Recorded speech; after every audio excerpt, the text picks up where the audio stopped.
In 1963, Annapolis was a sleepy town devoted mainly to the seafood harvest, the U.S. Naval Academy, and government. Oh, and sailing. If you wanted art or music, you could take a trip to Washington, D.C. or to Baltimore.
A group of civic-minded citizens who shared a love of art gathered together and formed the organization which became the Maryland Federation of Art. Initially located at 88 Maryland Avenue, near State Circle, the early focus was on providing opportunities for local artists to exhibit their work. In 1968, the gallery on the Circle, later renamed Circle Gallery at 18 State Circle, became the home of the MFA. So 40 artists got together one night and decided that they would do something about that, and they formed that night Maryland State Federation of Arts. The first year they didn't have a space a gallery to exhibit, and then at the end of 1964 they signed a contract for the space at 88 Maryland Avenue.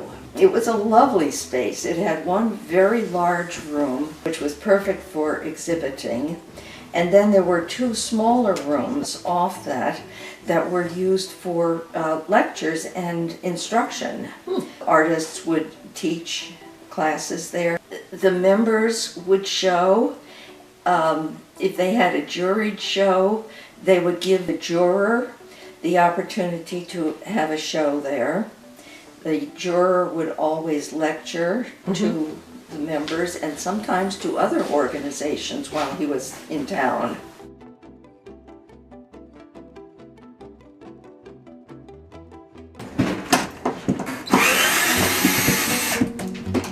My favorite are the strip screws.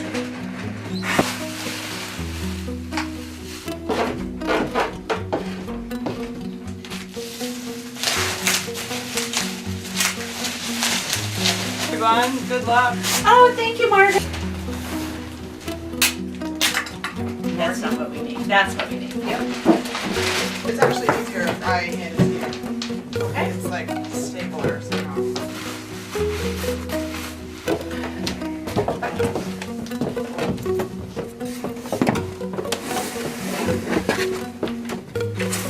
It should be under whatever the artist submitted under.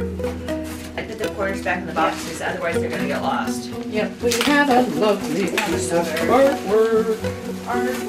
The MFA is host to several annual national exhibitions, which draw in the works of thousands of artists from around the country. There is a new international online exhibition, which is just one of the several innovative online venues which the MFA has developed. In this room when you come in. That one, that one, that one, and that one. So.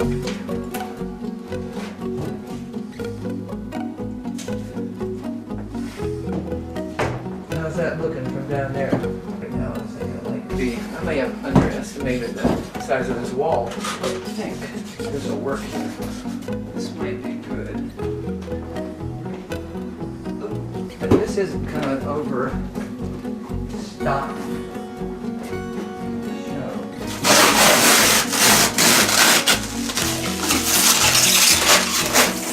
This one's shipping tomorrow, and I can't find the size. Yeah, there's this to be done yet, and there's this wall and this whole thing. Here's my first. I would check. I thought I had these double stacked like this. Be ready for the spring. Oh, look at her. It's all done. That's all right. Today's Maryland Federation of Art serves a large and diverse group of artists. In addition to the traditional media of painting and sculpture, there are exhibits of fiber arts, wood, metal, clay, paper, and found objects. Digital arts, including photography and film, have their place in the MFA gallery space. Screwdriver.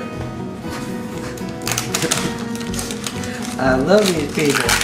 I think it'll work this way. That'll So work. this can work here, And then these those two two will double, in and here, this single and will now go you here. have enough, yeah, just these. Here, maybe it's out here. And then you want to mark this one too? Oh, sure. And I don't. Nice, nice. Just okay. That's of the same color there for arms. I know, but that green is really pretty until you. If we double these, because I think these look better doubled than by each other. And if you move this over here and keep this one in between the two. That's it right there. Yeah, good. Or is this the one? This is the one that has to stand because it's two-sided. It's gonna be two-sided. So I've got an idea. We'll use a couple of names. This was incredibly well packed. In wood or lucite? it's wood. It's wood.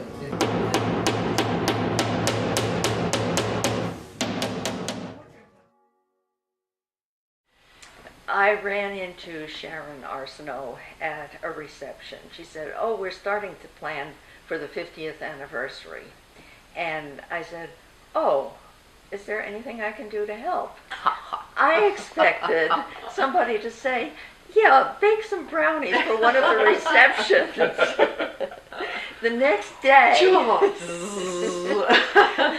the next day, someone shows up on my doorstep with these crates of photo albums and says, "Here, scan these." Oh my goodness. Oh, yeah, that back one. Here, look at this. 1964. Letters, newspaper clippings. We got great coverage. So this is what I wound up with. But It's a tomb if I ever saw one. this is what I started with. Oh my. Look. Can you get those? Those are, look, oh, that's the one that you had, yes. And I had to piece some of these together in Photoshop. And the album fell apart as I was working with it, and the papers were falling apart. They're so fragile, but they're so valuable. So thank you so much for doing all that work. It's, I can just imagine when you first saw the box, you must have just thought, maybe this is a time for me to drop out again. Well, we're delighted you didn't. And Well, the person who brought them to the door had dropped out. I've never seen her since. oh, really? Okay, we won't ask you. So we're interviewing Joe Dickey, who is a wood turner extraordinaire. Also longstanding MFA member and former president of the MFA twice. How long have you been doing bowls now? Oh, about 30 years. Most of my wood is what I call roadkill because it just comes from downed trees in a variety of places. And when it stops losing weight, then it stops losing moisture and it's okay to turn. Well, the trees are not talking to me. I talk to them.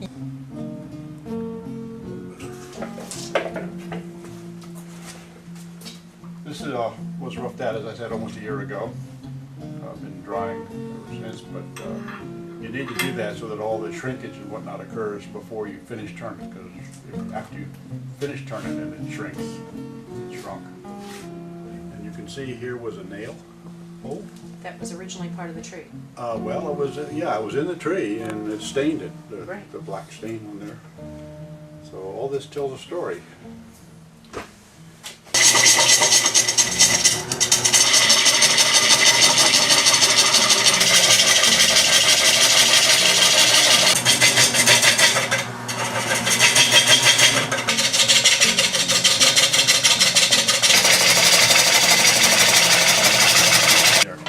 the inside is not done a whole lot differently, but it just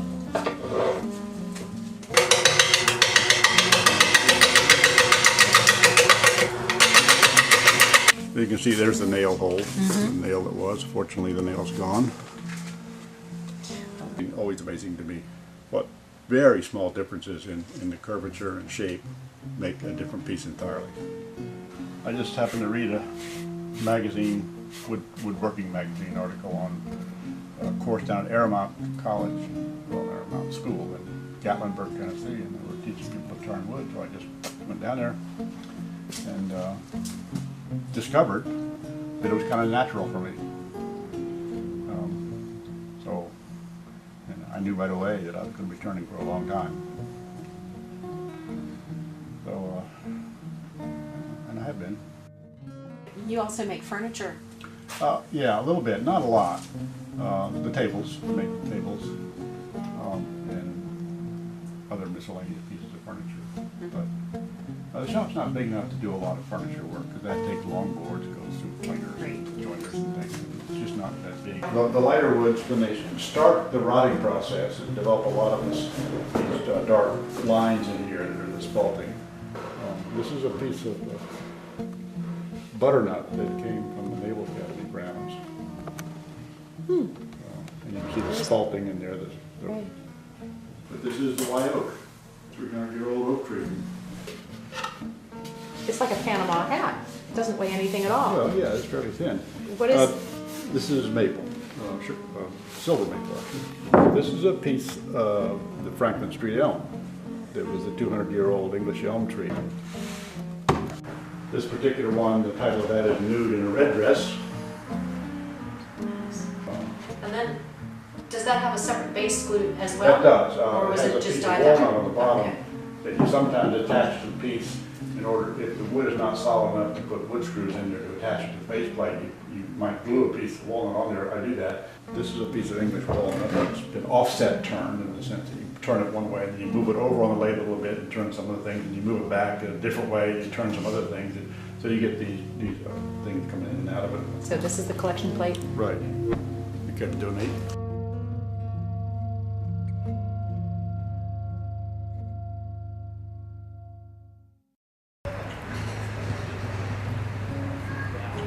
And the reason I chose this, I like the church for one thing, but you know, if there's no sun, there's no great sun or blue sky, sometimes you need a point of interest, a really kind of stark light and dark, and the steeple and that kind of structure kind of provides our contrast. And Naples is very attuned to the arts community.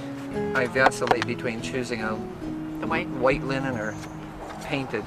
I think with the light today, I'll keep it a little warmer and use, and then snaps in. They go do a rainbow whole spectrum, and I vacillate between basic colors like cadmiums and all the blues, cool and warm blues, and cool reds and warm reds, and just kind of putting some points and some lines so I'll know where I am going.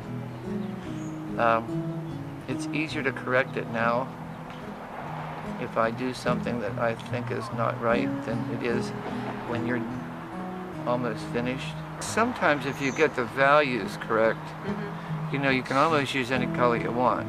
When I painted landscapes in the past, I used to paint only, there's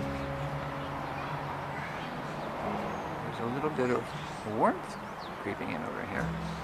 I used to only do the landscape like there was no one else on earth, and then it starts to get a little hollow, and you know, so I like to put a structure in some building or something that says man was here. There's a civilization going on. When did you start doing plein air? Full time, kind of about 10 or 11 years ago. Before that, I would paint, you know, I did more, I won't say studio work, but I painted a little bit more in, yeah, I guess it was studio. I really don't have a studio, so there's no point in having a studio if you're outdoors.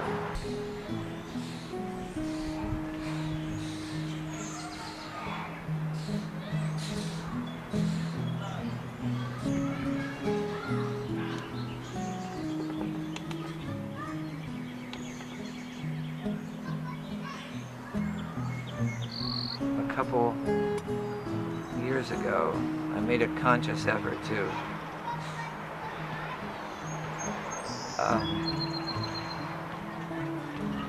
brighten my palette. It was getting a little dark.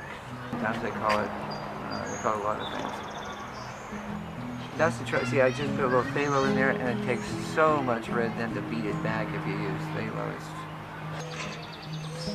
You know, there's nothing I really don't like to paint. Some of it's a challenge sometimes.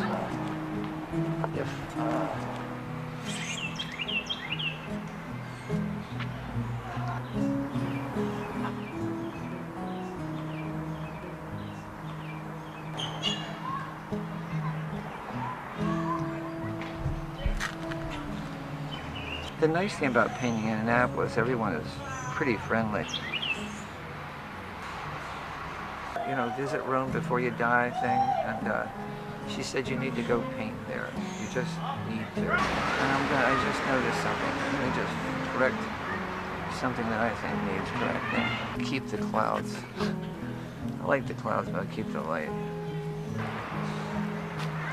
I think that's it. As long as it looks that way from back there.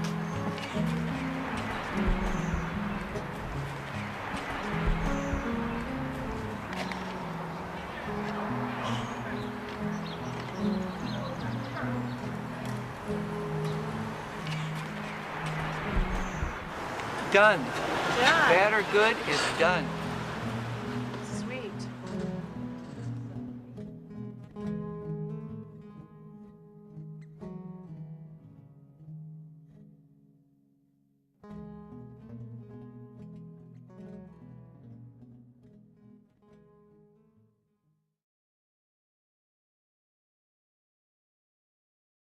This is a book that I did very recently and it won several awards. It's an accordion book, so it can open out. The paper's pretty strong. Okay. But you can also read it one panel at a time. Oh my goodness, it continues. It's a strong, violent poem about the harsh night wind, and I used very strong images and strong lettering that's not pretty and calligraphic and flourishy. This is called my Minnesota journal from a week that I spent in Minnesota when it rained an awful lot. There are little quotes in some of the envelopes and some of the little folds. This is a little quote where I wrote about one of the storms one night. Every fold is an opportunity for another little book. And then you have another little... Another little thing. This was just... Okay, I know there's a little surprise in here somewhere. Oh, look at that. And there's another surprise. And there's another. Oh, and another one. Yeah, and there's the text. Oh, wonderful. Oh, and then this one opens this way. Mm-hmm. And this way. And that way. So there's another story in here.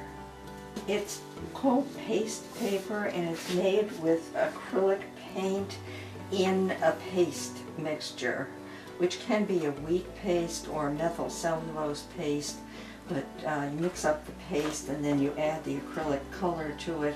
You wet the paper, smear it all over the paper, and create patterns in it, and then cut it up and you print right on it. Oh, there's a little bit of a contrast there with a photograph. Oh, and you have... Yeah, Oh. well, it was a little gift from Lori. It's good for us to be here. Minnesota Journal. And then you did all the embossing. Well, this is copper. Yeah, this is copper. And the other side was that zinc or... Zin, which I guess is a combination of zinc and tin. But it was a very soft material, and I went out and got some fresh leaves off the trees and impressed them in that, and then used a stylus to deepen the lines.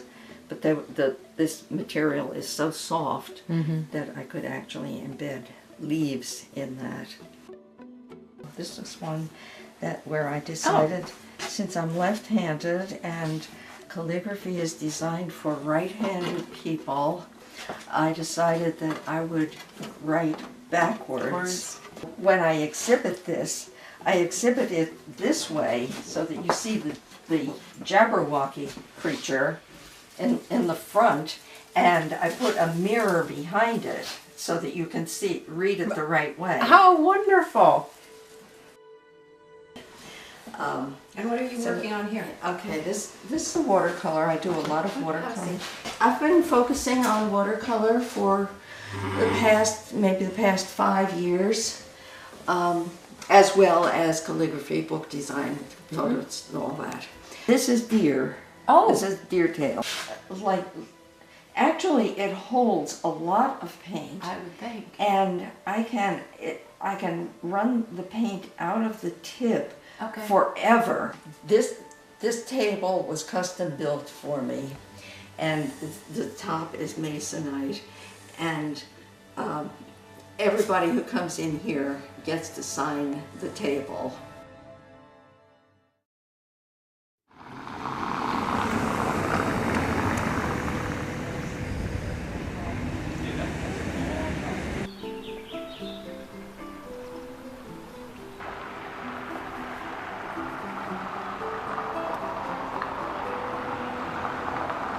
See, I haven't decided what I'm going to do on the bottom half of this composition. And it's quite a challenge because the light side of this building is, it's full of the warmth of the sunlight, but yet it's a cool color. I always try to ask myself, what is it about this that really interests me? It reminds me almost of a Hopper painting. I really like Hopper. I like to play this kind of game with myself where I like to think about people as having a kind of color, and some people are definitely blue, some people are more yellow. I think it's like their personality, and I think if I were to give myself a color, it would be, I don't know, it'd be kind of like a blue-violet, I guess. So I guess that's my favorite color. I mean, maybe that's why I chose this blue house. This is custom. So you got all the colors there. That's the full spectrum of light, natural light. That's a personal preference, really. Like, what colors are important to you. These three colors have semi-precious stones in them. Your cadmium yellow, which you can't live without. You just have to have it. If you asked me, oh, what do you like to paint? That's kind of it's a difficult question for me to answer, because there's things that I would study from. I would consider this a study. You'll never be able to quite capture the vibrance that you're seeing. The artistic lifestyle, such as it is just such a part of my identity that I can't, it's hard to really, it's impossible to compare it to any other way of living. It's very nice to meet you. Yeah, it's like you can't help but to do it. You don't feel like, you don't feel normal unless you do it, whether it's ceramics or painting or, and it's getting to be a bit of an obsession. Because now that I'm working down at the MFA, it's like, I'll meet somebody who's doing stained glass, and then I want to learn that, or wood turning. And then it's like a whole another set of ideas. How much is the rent? I'm so blessed to have a regular job, actually. It's something I love doing. It's, there's never a dull moment at the MFA.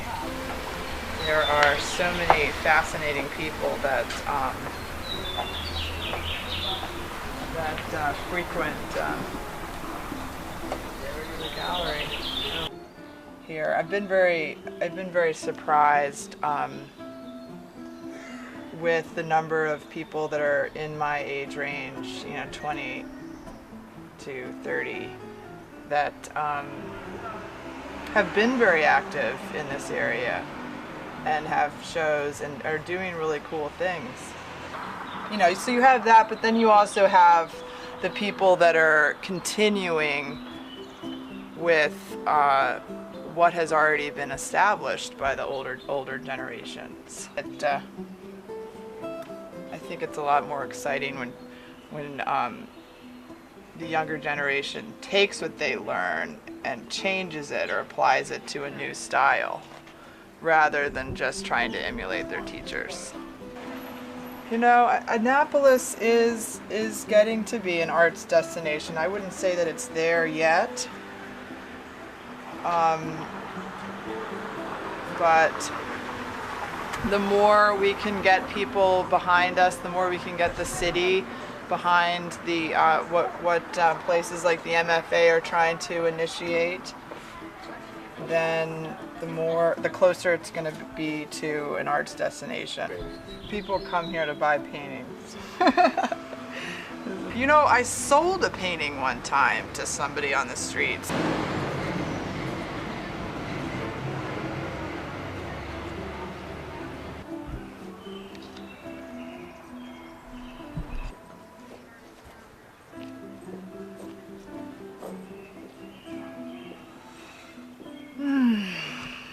It is so beautiful out here. I've just been dying to get outside.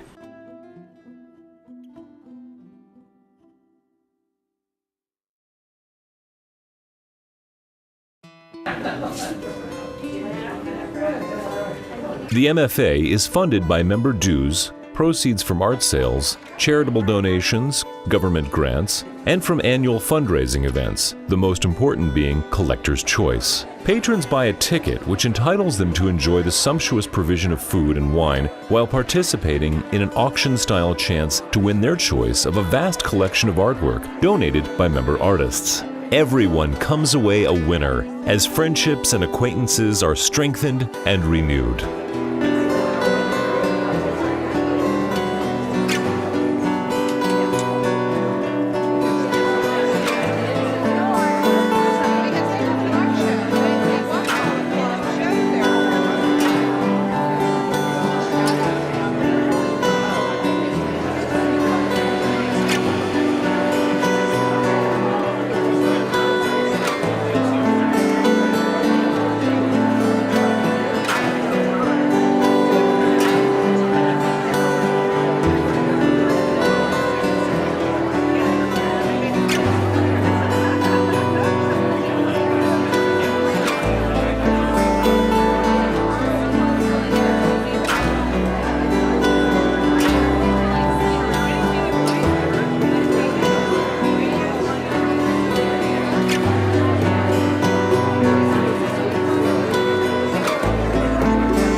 There are sure are a lot of volunteers there helping to set up, and that's all because of Roseanne. So thank you so much. We would not have this event if it were not for her. Alex Cartwright of WRNR, he knows the drill, he knows what to do. He's ready to go. Ladies and gentlemen, Joanne Vaughn. Yeah. Talk about making it happen. So welcome to the Frankenstorm edition of Collector's Choice. I'm hoping none of us die this evening, but you never know. Art should be dangerous, right? A little bit? Gail Higginbotham's piece. Give that to you. 309, you are up. 25. 388, you're next. Come again. 120.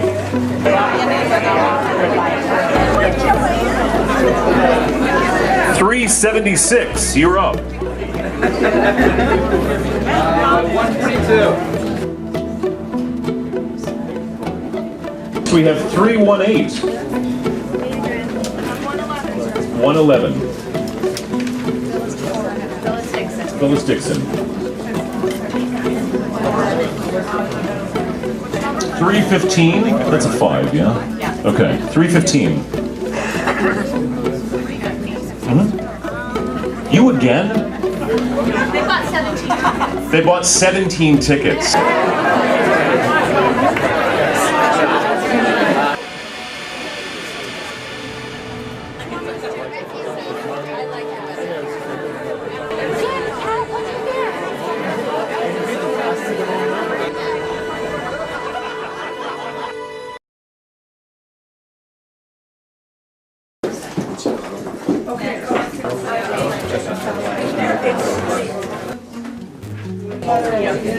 I thought it was the capital, OL, this side, C's the capital.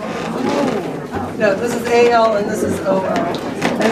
The MFA is looking to the future as we utilize modern communication technology to connect artists with the art-loving world. We are reaching out to the next generation of artists, even as we draw on the experience and wisdom of the last generation. The double-faced tape.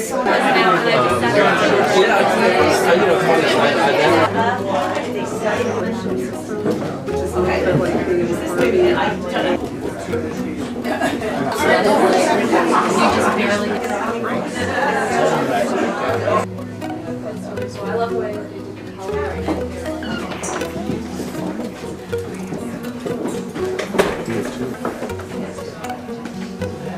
How do you like the way it's displayed here? Because I'm sure, I think it's very sensitive. Thank you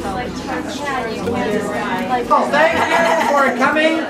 We're going to start now with the awards. If you could look this way for a moment, and then you get back to your observing and schmoozing and dying. An artist in this gallery, which continues to be a vital, important venue for artworks on paper, both locally and nationally. And so, was it really 1,300? Yeah, you have the same chance of getting your child into Harvard that you do of getting into this show. And it is my great pleasure to start with Ms. Juliana, right? Baker. Cynthia Protzman is here, her colograph alone.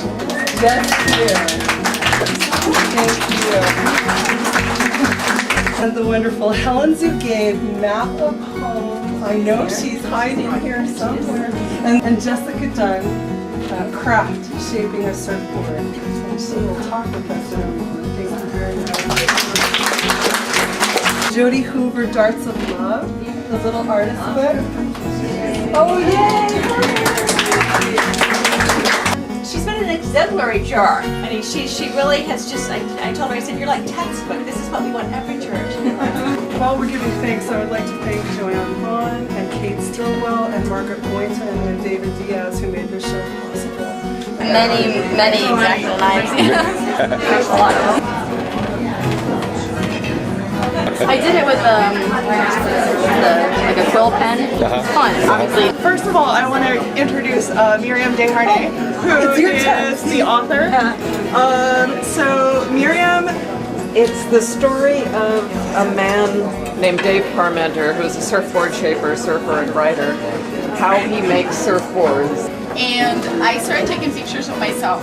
Well, this is a self-portrait, and like Juliana's portrait is extremely personal. Would you like to talk a little bit? Thank you. First, thank you. Thank you. Thank you. And thank you, all you gallery and patient guests. So, as Catherine was saying, I'm from Lebanon. So this is called Map of Home, where I put the shape of Lebanon sort of across my heart and my mind, and Beirut, and of course my kitties. It's called Bad Day Self-Portrait number 2. At the end are 3 color etchings. That's the one thing the publisher was hoping I would use color, and I never really used color. I was at the Museum of Modern Art in Manhattan, and as you know, you're not supposed to take pictures, photographs, so using natural light, not a flash. There was a small, on the side, display of decanters from around the world. Technically, all these prints are from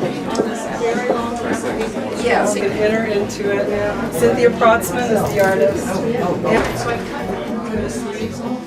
So technically, this is probably one of the simplest artworks in the show. And this artist quite often takes her New Rochelle studio as her subject matter.